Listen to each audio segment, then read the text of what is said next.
hacia atrás, ¿no es cierto? No tiene nada que ver con el cartílago cricoides más que en vecindad, porque ustedes saben que el cartílago cricoides es de la laringe. Entonces, a esa altura, haciendo una pequeña línea, nace el esófago. Y de ahí el esófago desemboca en el estómago, como ustedes están viendo. Y les dije que tiene 25 centímetros de longitud, tiene 4 capas, una serosa, una doble capa muscular, una mucosa y una submucosa. Y tiene 4 constricciones, 4 estrechamientos. Uno es a nivel del cartílago cricoides, otro es a nivel del callado de la aorta, porque el callado de la aorta se apoya en el esófago y le produce la segunda constricción. La tercera constricción está a nivel del bronquio principal izquierdo, que también se apoya sobre el esófago, y la cuarta está en el diafragma, en el orificio esofágico del diafragma. Tiene 4 constricciones. ¿Por qué es importante conocer las constricciones? Porque es muy frecuente que en algunos pacientes se atraquen con cosas extrañas en el esófago. Por ejemplo, a los niños se meten, cuando somos pequeños, somos traviesos, y los niños se meten cuerpos extraños, por ejemplo, canicas, o algún pequeño juguete, se lo atracan, se lo tragan, no va a la vía respiratoria, va a la vía digestiva, pero estos pequeños juguetes suelen trancarse a nivel de los estrechamientos del esófago. Entonces el médico tiene que saber, si le saca una radiografía al niño, más o menos acordarse de los 4 estrechamientos que tiene el esófago, porque es posible que uno de ellos se vaya a quedar, ¿sí? Cuando mi hijo mayor tenía 7 años, se atracó en la segunda constricción con un pequeño cartílago del pollo, un pequeño huesito que tiene la forma de una Y. Se le atracó ahí en el esófago. Tuvimos que llamar a un neumólogo para que haga una broncoscopia, le mete el broncoscopio hasta el esófago y se lo saque el hueso, porque estaba trancado en el segundo estrechamiento. Entonces es frecuente encontrar estos cuerpos extraños que se atracan, sobre todo ancianos. Los ancianos se tragan sus prótesis dentarias, y estas prótesis dentarias se suelen trancar a nivel de estos estrechamientos del esófago. Por eso es que acuérdense de los 4 estrechamientos. La función del esófago es transportar el estómago desde la boca hasta el estómago, y no tarda más de 10 segundos eso. O sea, ¿cuánto tarda el alimento en el esófago? No más de 10 segundos, no tiene por qué tardar más de 10 segundos. La producción de moco que tiene las glándulas del esófago, las glándulas mucosas y submucosas, es muy importante, porque como les dije, pues a nadie le duele cuando está tragando el alimento por el esófago, ¿no es cierto? A no ser que tengas una patología, que hay patologías así, acalasia, que hay una falta de moco en el esófago. Entonces cuando el paciente está tragando, le duele el pasaje del bolo alimenticio. A esos pacientes hay que darles todo licuadito, porque no le puedes dar nada sólido porque le duele al tragar. ¿Okay? Entonces no se olviden que el alimento tarda 10 segundos máximo en el esófago en llegar hasta el esófago. Y luego llega al estómago. Les dije que el estómago tiene también 25 centímetros de longitud, unos 10 centímetros de ancho y unos 5 de profundidad. Tiene una curvatura menor, una curvatura mayor. Después tiene la forma de una J, como ustedes están viendo.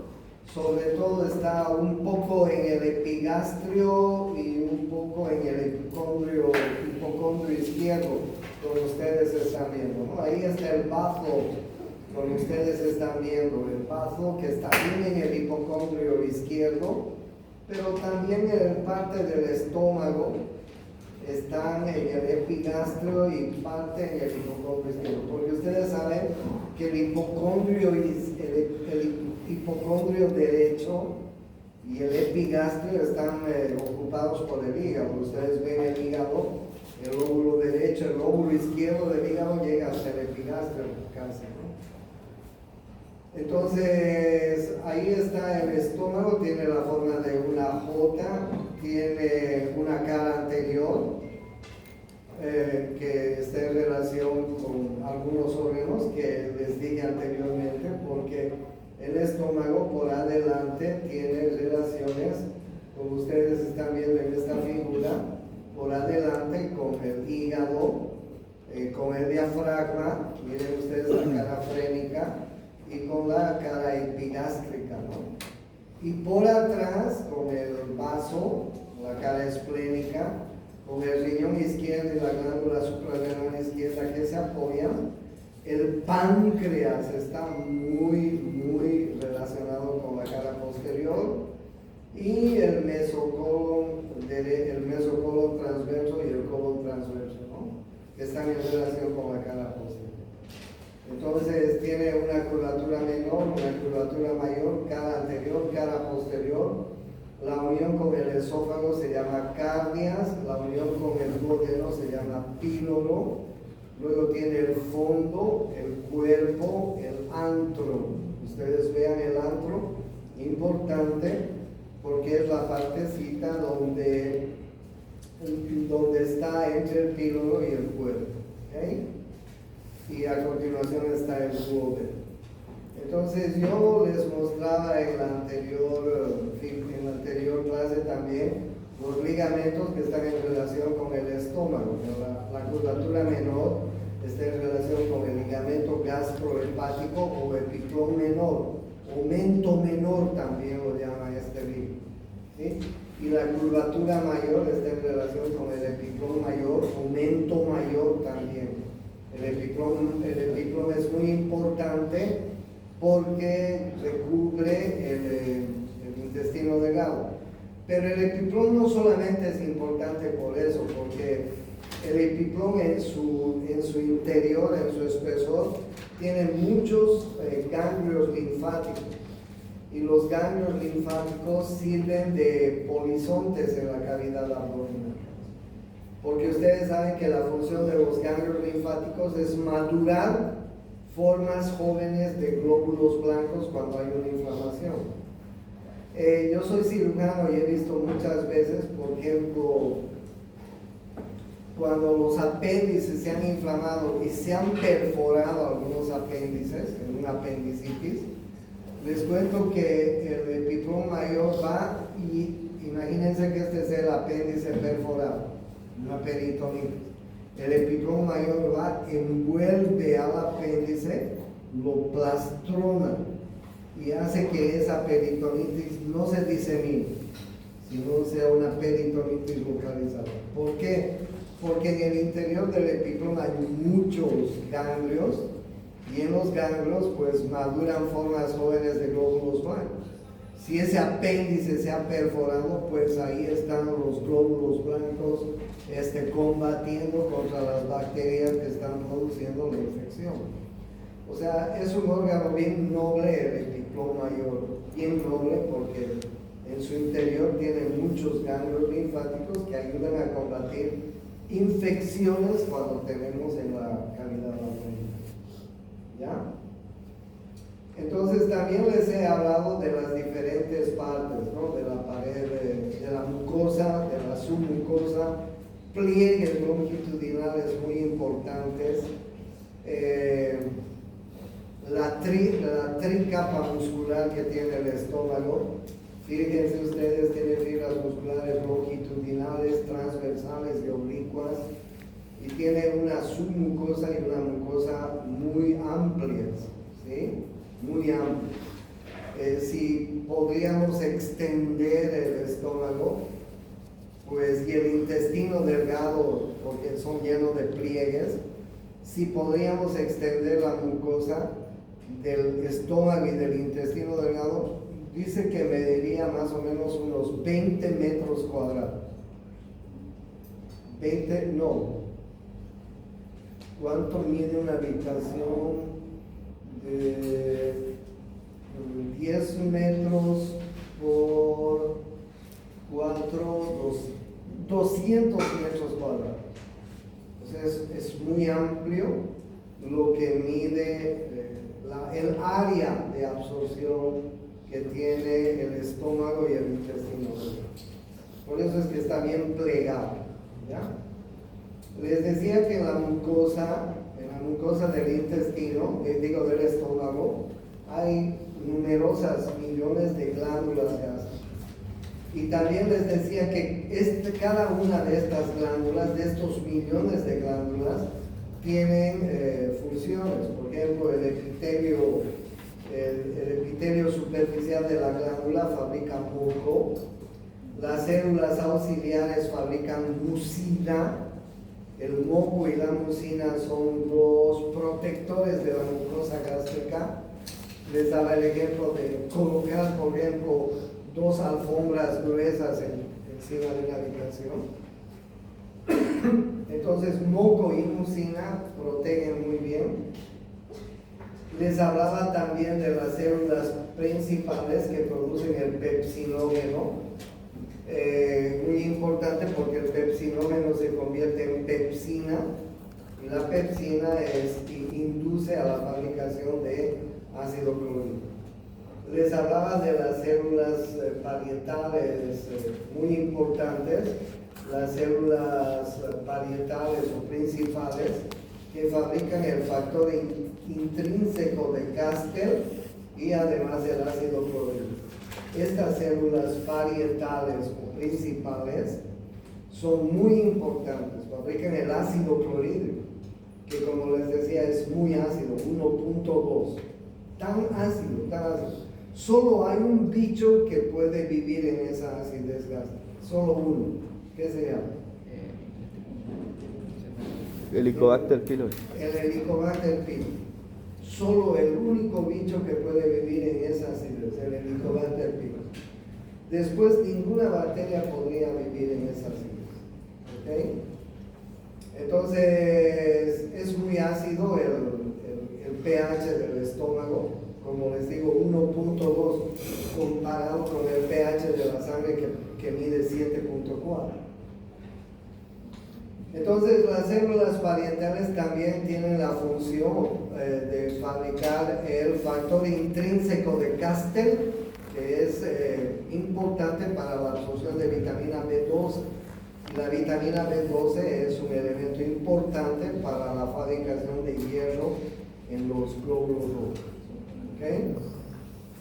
Les dije, van a leer anemia, un tipo de anemia muy importante que se produce por la falta del factor intrínseco de Castel. Anemia perniciosa, así se llama. La gente que tiene anemia perniciosa no tiene factor intrínseco, no puede absorber vitamina B12 y entonces son anémicos, no tienen glóbulos rojos, no fabrican bien. Es un tipo de anemia y a estos pacientes hay que darles vitamina B12. ¿Okay? Hay otras células, las células endocrinas en las glándulas que fabrican gastrina. La gastrina es una hormona que estimula a la secreción de ácido clorhídrico. ¿Okay? Entonces, el alimento en el estómago más o menos queda entre 1 a 3 horas, dependiendo del tipo de alimento, ¿no? No es lo mismo que te tomes un zumo de frutas o una ensalada de frutas a que le brinques un chicharrón, porque se va a quedar más tiempo en el estómago porque el ácido clorhídrico tiene que mezclar bien ese bolo alimenticio y muchos de los alimentos que contienen nuestro bolo alimenticio tienen que ir tienen que ir siendo fraccionados en el estómago, ¿sí? Por la cantidad de ácido clorhídrico que tiene. Después viene el duodeno. El duodeno es súper importante porque, como ustedes ven, tiene 4 porciones y enseguida les voy a decir por qué es importante el duodeno. También mide 25 centímetros el duodeno. Miren ustedes, esófago 25, estómago 25, duodeno 25 centímetros. El colon sigmoide mide 25, el recto mide 25 centímetros. La ley de los 25 centímetros. Bueno, miren ustedes las partes que tiene la segunda porción. La primera porción se llama ampolla. En el duodeno, ya estoy hablando del duodeno, ampolla. Ustedes saben que la unión entre el estómago y el duodeno se llama píloro. Entonces la primera porción se llama ampolla, la segunda porción se llama porción descendente, la tercera porción se llama porción transversa y la cuarta porción se llama porción ascendente. Y a continuación viene el yeyuno. Miren ustedes qué importante es la cuarta porción y el yeyuno. Ahí hay un pequeño ligamento que se llama el ligamento de Treitz, ligamento suspensorio, más conocido como el ligamento de Treitz. Ahí ustedes están viendo el ligamento suspensorio del duodeno, pero en medicina lo conocemos como el famoso ligamento de Treitz, ¿ya? En cirugía, las infecciones, hemorragias digestivas, por ejemplo, las dividimos. Para arriba del ligamento de Treitz son hemorragias digestivas altas. Para abajo del ligamento de Treitz son hemorragias digestivas bajas. Para darles un ejemplo, ¿ya? Entonces el ligamento de Treitz o ligamento suspensorio es muy importante porque eleva la cuarta porción del duodeno y la convierte en cuarta porción, y a continuación viene el yeyuno, ¿okay? Estas 4 porciones miden 25 centímetros en total. Como ustedes ven, tiene una forma de una C. El duodeno más o menos se encuentra en el mesogástrico. Pero ¿cuál es la función del duodeno? Miren ustedes, esta es la función. Está muy emparentado con el páncreas. Miren cómo abraza al páncreas. Ahí están viendo la cabeza del páncreas, el cuello, el cuerpo y la cola del páncreas.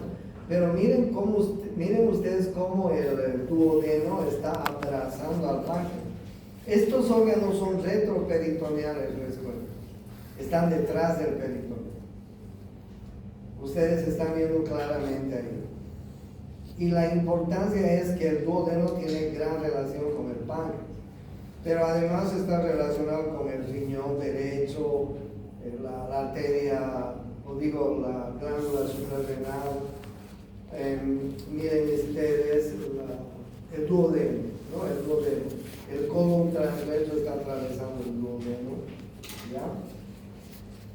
Ahora bien, en el duodeno vamos a encontrar numerosos también pliegues que se llaman, como ustedes están viendo estos pliegues, que se llaman los famosos pliegues de Kerckring, así se llaman. Y son válvulas, son glándulas que tienen mucho que ver con la defensa del sistema inmune de nuestro intestino. Los pliegues y las válvulas de Kerckring. Pero en el intestino, en el duodeno, mejor dicho, hay también numerosas glándulas, porque les cuento que cuando el bolo alimenticio pasa el píloro, ya no se llama bolo alimenticio, ahora se llama quimo alimenticio. Pero les cuento que el bolo alimenticio en el estómago es ácido, muy ácido. Y aquí en el duodeno, ese bolo alimenticio se tiene que hacer alcalino. Se tiene que neutralizar la acidez que tiene ese bolo alimenticio. Entonces, este duodeno y estas glándulas duodenales fabrican mucho bicarbonato. Bicarbonato, entre otras cosas, entre otras secreciones, para neutralizar la acidez que viene del estómago. Ahora bien, miren la primera porción, les dije que se llama ampolla. La segunda se llama porción descendente, porción transversa, porción ascendente. Pero miren ustedes qué importancia tiene el duodeno y la segunda porción del duodeno. En la segunda porción del duodeno están desembocando el conducto pancreático principal y el conducto biliar principal. El conducto pancreático principal se llama Wirsum, conducto de Wirsum, y el conducto biliar principal se llama colédoco. Los dos desembocan en la segunda porción del duodeno, en una papila que se llama papila duodenal mayor, la papila duodenal mayor. Y esto es súper importante que comprendan, porque si algún alimento no se ha digerido todavía en el estómago, llega al duodeno y en el duodeno está recontra hiper jodido, porque en el duodeno sí o sí se tiene que partir en sus moléculas más simples. Si hay una proteína que aún no se ha digerido totalmente en el estómago, llega al duodeno y en el duodeno, gracias a las enzimas pancreáticas, se va a digerir en aminoácidos, se va a partir en aminoácidos. Si hay una grasa que aún no se ha terminado de digerir en el estómago, llega al duodeno y en el duodeno pues se va a partir en ácidos grasos simples. Si hay un carbohidrato que aún no se ha terminado de digerir en el estómago, pues aquí se va a digerir en los azúcares más simples. ¿Ok? ¿Por qué? Porque en el duodeno se van a encontrar el quimo alimenticio, se va a encontrar, además de la secreción del duodenal propia, que contiene mucho bicarbonato, les decía, se va a encontrar con la bilis y con el jugo pancreático. Y la bilis y el jugo pancreático son potentes líquidos que pueden digerir cualquier elemento. Ya les voy a contar. Entonces el duodeno tiene esa importancia, que en la segunda porción vamos a encontrar la papila duodenal mayor, donde desembocan el colédoco y el conducto pancreático principal. Y un poquito más arriba vamos a encontrar la papila duodenal menor, donde desemboca un conducto pancreático accesorio, se llama el conducto de Santorini. ¿Ok? Entonces la segunda porción del duodeno se convierte en muy importante, muy importante. Después del duodeno, que tiene, miren, una serosa, una doble capa muscular, una mucosa y una submucosa que ya les he contado, que tienen estos pliegues que se llaman pliegues de Kerkring, con válvulas y secreciones que tienen que ver mucho con el sistema inmune. Pero y además tienen glándulas que secretan jugo duodenal, y el jugo duodenal es rico en bicarbonato, porque la función del duodeno es neutralizar el alimento y la acidez que viene con ese alimento del estómago. ¿Ya?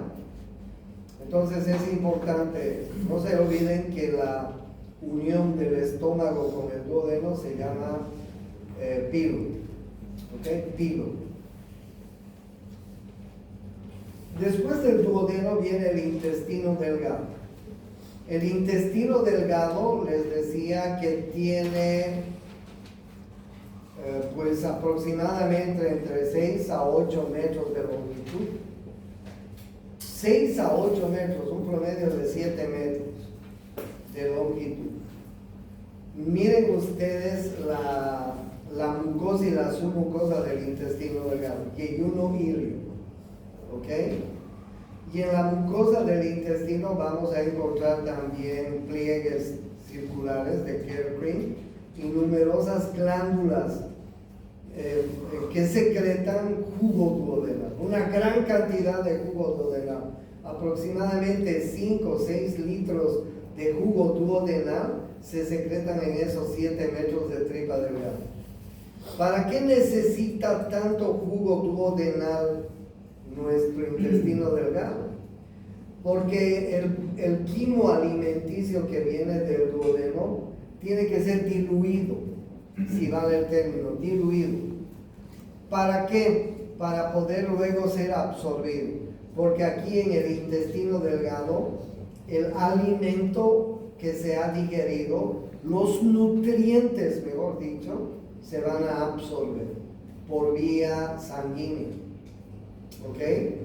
Aquí es donde entra en función la famosa vena porta. La vena porta absorbe los nutrientes del intestino y los transporta hasta el hígado. Todo lo que comemos, todo lo que metemos al cuerpo va a llegar al hígado, por donde metamos. Metes por vía oral, va a llegar al hígado. Metes por vía intravenosa, va a llegar al hígado. Metes por vía intramuscular, va a llegar al hígado. Metes por vía rectal, va a llegar al hígado. Metes por vía vaginal, va a llegar al hígado. Todos los medicamentos, fármacos que los médicos utilizamos llegan al hígado. El hígado es el laboratorio de nuestro cuerpo que va a administrar todo lo que metemos al cuerpo. Y por supuesto los alimentos y los nutrientes que se han digerido en el estómago y en el duodeno. Cuando llegan al intestino delgado, estos tienen que ser absorbidos, estos nutrientes. ¿En forma de qué? De formas básicas. Los carbohidratos aquí ya se han convertido en azúcares simples y van a ser absorbidos hacia el hígado. Las proteínas se han convertido aquí en aminoácidos y van a ser absorbidos hacia el hígado. Las grasas se han convertido en ácidos grasos simples y van a ser absorbidos hacia el hígado por la vena porta, que les voy a contar después cómo se produce. Y los minerales y las vitaminas y todo lo que necesita nuestro cuerpo y que comemos cada día. Entonces, después del estómago viene el yeyuno. El yeyuno tiene una mayor superficie de absorción. Les decía que si nosotros desglosáramos esta mucosa, más o menos mediría unos 200 metros cuadrados de superficie de absorción. ¿Ok? Mucosa, submucosa, una doble capa muscular y una serosa que tiene el intestino. El intestino delgado está formado por el yeyuno y por el ilion. Mide 7 metros de longitud. Ahí ustedes ven.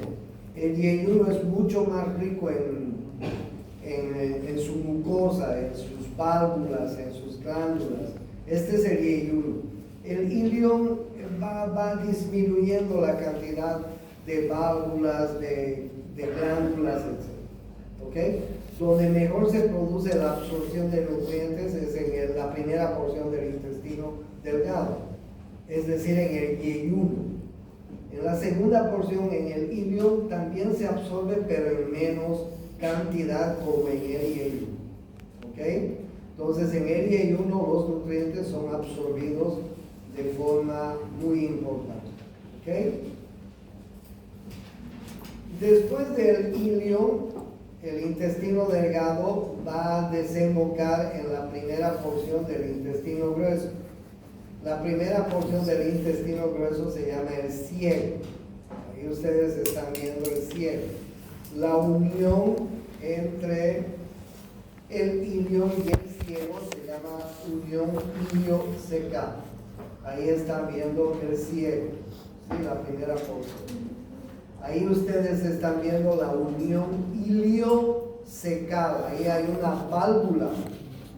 Esta válvula va a regular el vaciamiento del alimento que no se ha absorbido. Porque hay una gran cantidad de alimento que no se absorbe, ¿no es cierto? y que va a llegar al intestino grueso, y en el intestino grueso va a ser reciclado en forma de materia fecal. Pero también hay una gran cantidad de líquido, porque yo les he dicho que en el intestino delgado producimos entre 5 a 6 a 7 litros en 24 horas. Pero toda esa cantidad llega al intestino grueso, y en el intestino grueso tiene que reabsorberse. Tiene que reabsorberse en el intestino grueso. ¿Ok? El intestino grueso, como ustedes saben, está formado por el ciego, por el colon ascendente, por el colon transverso, por el colon descendente, por el colon sigmoide, por el recto y por el ano. Entonces, ¿cuál es la función del intestino grueso? Tiene varias funciones. La primera es la reabsorción de toda la cantidad de líquido que se produjo en el intestino delgado. 5, 6 litros de líquido intestinal en el intestino delgado. Pero cuando llega al intestino grueso se reabsorbe casi todo. ¿Saben cuánto de líquido eliminamos normalmente en la materia fecal en 24 horas? Solo 200 ml. La mitad de una tacita de té. 200 ml en la materia fecal en 24 horas. ¿Qué pasó con los 5, 6, 7 litros que fabricó el intestino delgado? Se reabsorbió todo. Todo se reabsorbe. Y la otra característica que tiene el intestino grueso es que gracias a una flora bacteriana intensa, más de 200 millones de bacterias que son saprófitas todas, no son patógenas. Saprófitas quiere decir que nos ayudan y les ayudamos también. ¿Ok? La flora bacteriana intensa que hay en el intestino grueso nos sirve para reciclar toda la masa alimenticia que no se ha absorbido. Llega al intestino grueso, y en el intestino grueso esa masa alimenticia se va a reciclar. Se va a reciclar. Y se va a convertir en materia fecal. Miren ustedes cómo es. En el esófago el alimento tarda 10 segundos en llegar al estómago. En el estómago se queda 1 a 3 horas. En el intestino delgado puede quedarse entre 3 a 7 horas el alimento para ser absorbido. En el intestino grueso puede quedarse entre 11 a 36 horas, dependiendo de lo que hemos comido. Si comemos una comida muy pesada, que alguna vez lo hacemos, imagínense un churrasco, mucha carne, un gran chicharrón, mucha carne. Esa carne va a tardar en ser digerida y ser reabsorbida y ser reciclada. ¿Ok? Entonces, el intestino grueso está constituido por un ciego, por el colon ascendente. Esta flexura entre el colon ascendente y el colon transverso, este ángulo o flexura se llama el ángulo hepático. ¿Por qué se llama el ángulo hepático esta flexura o este ángulo? Porque encima está el hígado. ¿Ok? No se olviden, ¿cuál es el ángulo hepático del colon, del intestino grueso? Es la flexura entre el colon ascendente y el colon transverso. Este es el colon transverso.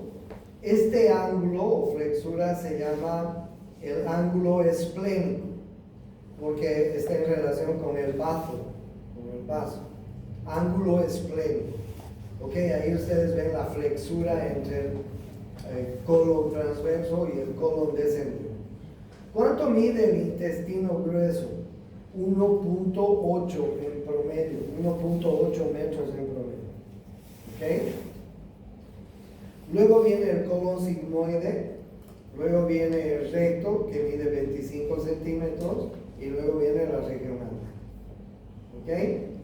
¿Cuáles son las diferencias entre el intestino delgado y entre el intestino delgado y el intestino grueso?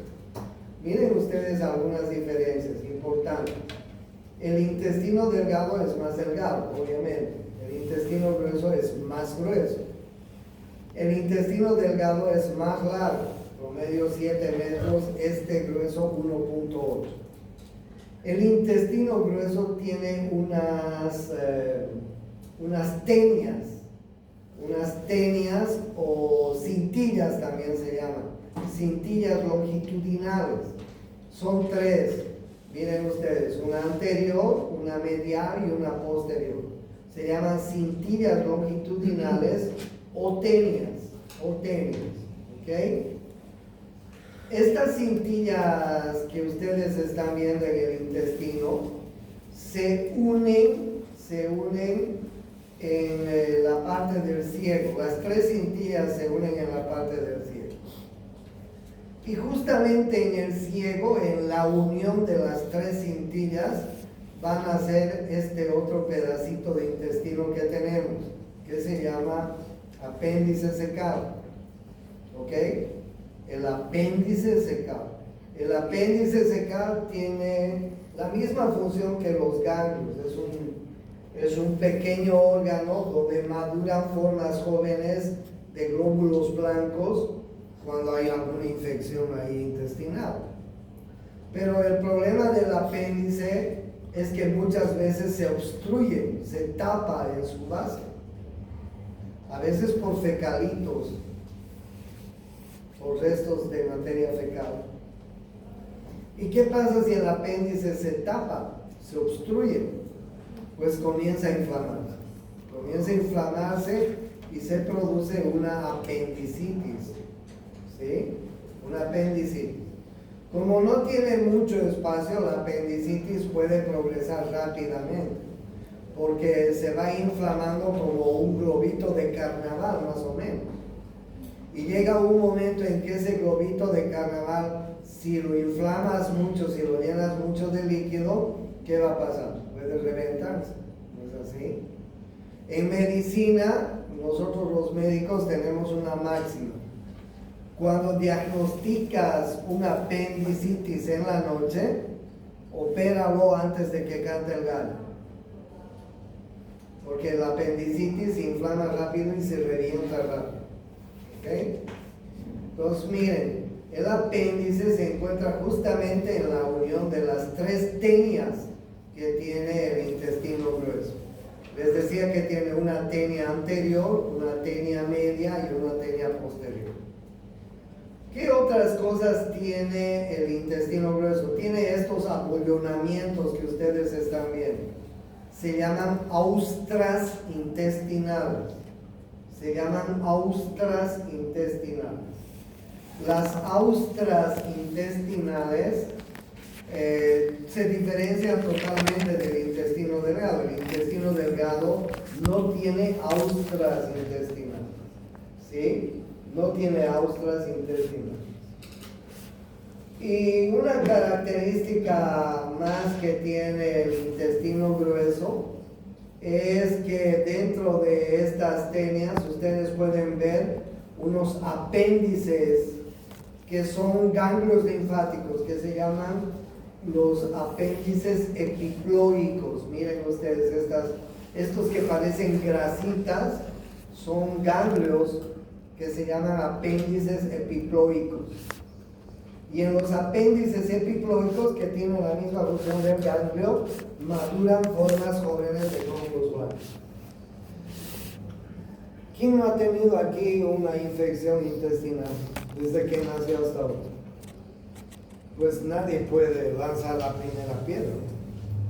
Todos hemos tenido infecciones intestinales.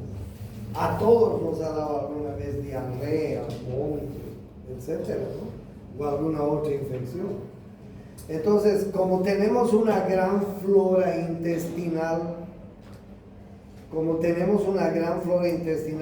si a esa flora intestinal le aumentamos más bacterias de las que normalmente hay, esas bacterias van a empezar a reproducirse y a producir infección. Imagínense un alimento mal guardado, mal conservado. Aquí en Santa Cruz es muy fácil, ¿no? Porque cuando hace calor, el asadito está ahí en la vitrinita de la casera, ¿no? O el, qué sé yo, el sándwich o cualquier otro alimento que nos vende la casera está siendo conservado en su vitrinita, o la salteña. Y ustedes saben que cuando hace calor ese alimento rápidamente se deteriora, ¿no es así? Y si lo comemos nos estamos metiendo bacterias y estamos haciendo que la flora intestinal aumente en su número y pues se reproduce más y nos produce infección. Por eso es que en el intestino grueso hay estos apéndices epiploicos que son ganglios que nos sirven de defensa. En el intestino grueso hay estas austras intestinales. En el intestino grueso hay estas cintillas longitudinales. El intestino grueso mide 1.8 y es más grueso. Esas son las diferencias importantes que tiene con el intestino delgado, el intestino grueso. No se olviden que este ángulo se llama ángulo hepático, no se olviden que este ángulo se llama ángulo esplénico. Flexura hepática, flexura esplénica, ¿ok? No se olviden que en la unión del ilion con el ciego hay una válvula que se llama la válvula iliocecal, ¿ok? Entre el intestino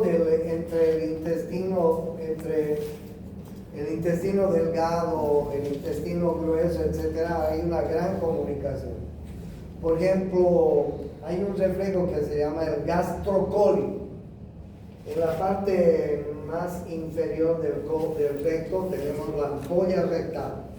Les voy a contar cuando lleguemos a ella. Se llena de material fecal.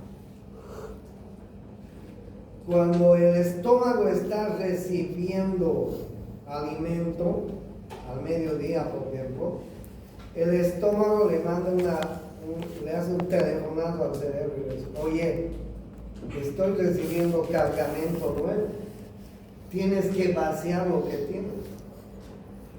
Entonces, si en la ampolla rectal hay materia fecal, pues tiene que vaciarse. Por eso es que muchas personas después de comer van al baño, pero no es que están yendo al baño a eliminar lo que han comido, sino están yendo al baño a eliminar lo que comieron la noche anterior o el día anterior, porque el alimento tarda entre 11 a 36 horas en digerirse en el intestino grueso. ¿Me entiendes? Entonces, es interesante, es muy interesante todo lo que hay en el intestino. Bueno, la otra cosa importante que tienen que saber del intestino grueso, intestino delgado, es la inervación que tiene este intestino. El intestino grueso y el intestino delgado tiene una inervación muy importante. Espero poder encontrar la inervación y decirles: la inervación está a cargo del sistema nervioso simpático y parasimpático, ¿sí? Del sistema nervioso simpático y parasimpático, pero aquí cambia, se altera el orden. El sistema simpático es inhibidor. Acuérdense que el resto es excitador. Aquí el simpático es inhibidor. Y el parasimpático, que está siendo transportado por los vagos, es excitador. ¿Ok? Si les hago una pregunta, ¿gracias a qué sistema aumenta la secreción de las glándulas salivales? ¿Simpático o parasimpático? Parasimpático. Gracias a quién se activa más la secreción de ácido clorhídrico, ¿simpático o parasimpático? Parasimpático. Gracias a quién se aumenta más la secreción de bilis, de jugo pancreático, de jugo intestinal, de movimientos intestinales, ¿simpático o parasimpático? Parasimpático. El parasimpático es el estimulador. El estimulador. Pero además hay otros dos plexos que inervan el intestino. Uno se llama el plexo de Meissner y el plexo de Auerbach, que están en la capa mucosa, en la submucosa el Meissner y en la muscular el Auerbach.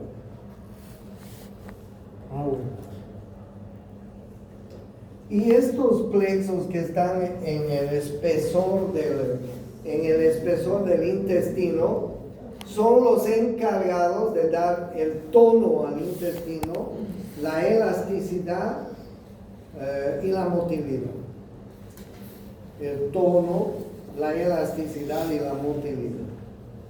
Por eso es que nuestro intestino puede distenderse, pero hasta cierto punto nomás, ¿no? Es decir, ¿podríamos comer más de lo que estamos acostumbrados a comer? Sí, pero hasta cierto límite, ¿no es cierto? Si estás acostumbrada a comer un plato más o menos limitado, ¿podrías comer 2 platos? Las chicas sobre todo, no, por favor, ya me he hartado, ya no puedo, ¿no? Por favor, estito más, he dicho no, listo, basta. Entonces tenemos nuestra elasticidad, tenemos nuestro movimiento. ¿Cómo se llama el movimiento peristáltico? Peristaltismo. ¿Saben cuántos peristaltismos tenemos por minuto? Aproximadamente entre 6 a 12 movimientos peristálticos por minuto. Cuando ustedes estén revisando a un paciente que tiene un problema digestivo, tienen que colocarle el estetoscopio y ver si sus movimientos intestinales están aumentados o disminuidos. En una diarrea, por ejemplo, ¿cómo estará el peristaltismo? ¿Aumentado o disminuido? Aumentado. Ustedes van a ver, pálpenle a un niño con diarrea con el estetoscopio y es ahí una tormenta. Están sonando los intestinos, están hiperperistálticos. ¿Okay? Hay una enfermedad que afecta al plexo de Meissner y Auerbach. Aquí en Bolivia se llama la enfermedad de Chagas. La enfermedad de Chagas destruye el Meissner y Auerbach. Por eso es que en los chagásicos es muy frecuente encontrar dólico megacolon chagásico, dólico megaesófago chagásico, ¿sí? Porque los chagásicos, como no tienen estos plexos, pues sus intestinos se les hacen grandes, largos, ¿sí? Conocí una paciente chagásica que tenía el intestino grueso tan aumentado que iba al baño cada 10 días. Había que ponerle enemas.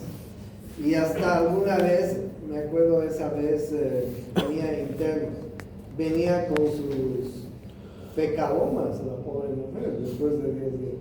Entonces tenía que llamarlos a mis internos, que decían, vaya, saque. Entonces a la pobre mujer le teníamos que dormir un poquito y el pobre interno era horripilante, porque el olor de materia fecal después de 10, 12 días, imagínense, ¿no? Llenaba el hospital. Pero en castigo les hacíamos así a los internos, espero que les hagan a ustedes.